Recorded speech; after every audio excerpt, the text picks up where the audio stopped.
ആകാശവും ഭൂമിയും കീഴടക്കിയ നാസ ബഹിരാകാശ യാത്രിക സുനിത വില്യംസിനെ കാണാൻ കോഴിക്കോട്ടേക്ക് ഒഴുകിയെത്തിയത് വൻ ജനാവലി.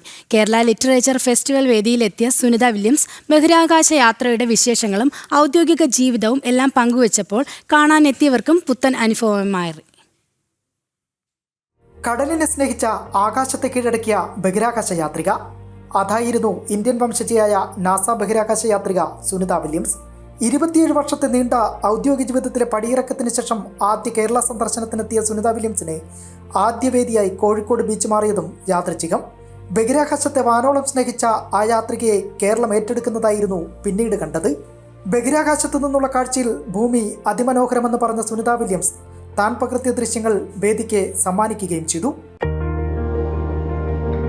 Anytime you look out the window, it's pretty amazing. The aurora borealis, the aurora australis, just to see the variety of the earth. Pretty cool to see that energy not only going down to the earth with lightning, but also coming up.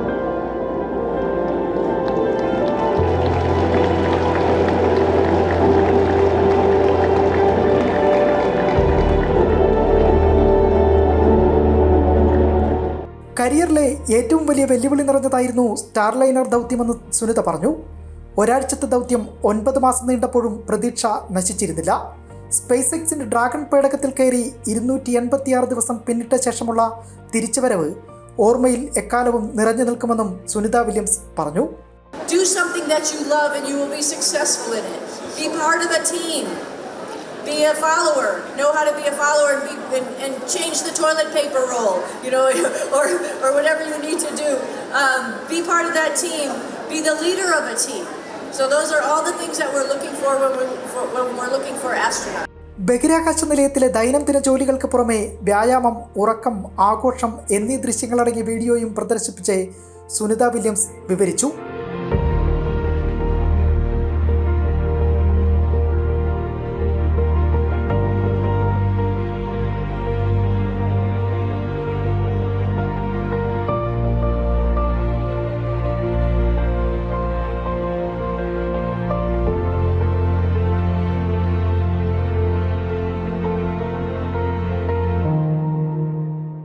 ബഹിരാകാശ യാത്രകൾക്ക് പുറമെ വ്യക്തിജീവിതത്തിലെ ചോദ്യങ്ങളും സദസ്സിൽ നിന്ന് ഉയർന്നു.